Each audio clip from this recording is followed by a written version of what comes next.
কতগুলো আম নিয়ে নিলাম।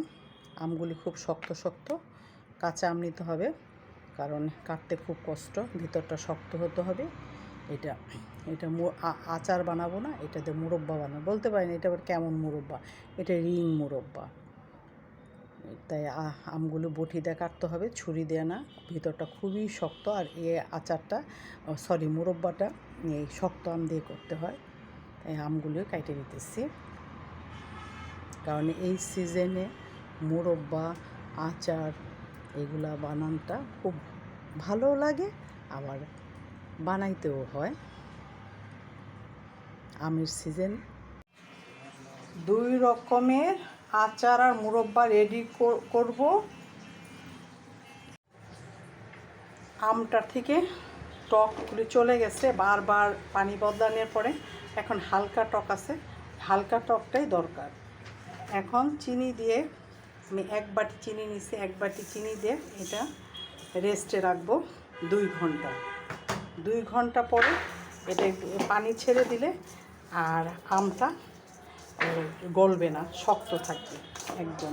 এখন মাখায় 2 ঘন্টা পর্যন্ত আমি ঢেকে রাখবো, তারপরে অল্প একটু লবণ দিব। তারপরে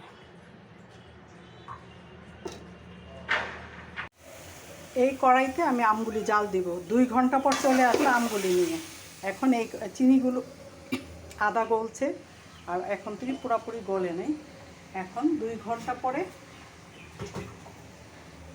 এখন আস্তে আস্তে এটা জাল হবে।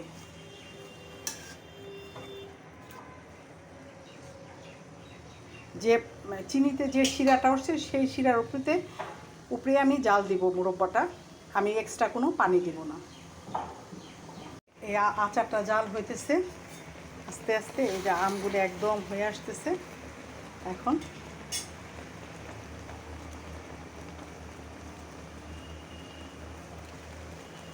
এখানে কালি জিরা আর চিলি ফ্লেক্সটা দিয়ে দিছি,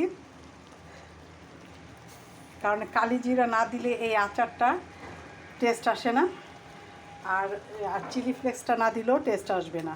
তাই চিলি ফ্লেক্স দিছে আর কাঁচামরিচ দিছে। এখন তো ভাই কেউ অত মিষ্টি খাইতে চায় না, আগেকার দিনে যেরকম মুরব্বা বানাইতো ওইভাবে না। এটার আচারও বলা চলে, মুরব্বাও বলা চলে। এটা ভাই বানায় খাইয়ে দেবেন, খুব মজা।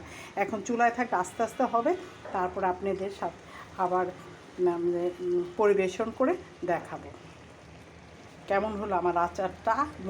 আচারই মুরব্বা বলতে পারেন, আচারও বলতে পারেন। খুব মজা এটা খাইতে, একবার বানিয়ে খাইয়ে দেবেন, ভালো লাগবে। একটু কালি জিরা দিবেন আর শুকনো চিলি ফ্লেক্সটা দিবেন। কাঁচা আমের রিং আচারি মুরব্বা এটাকে বলে।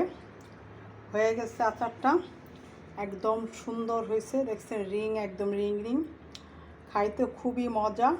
এখানে ঝাল, মিষ্টি, টক এবং কালি জিরা দেওয়া।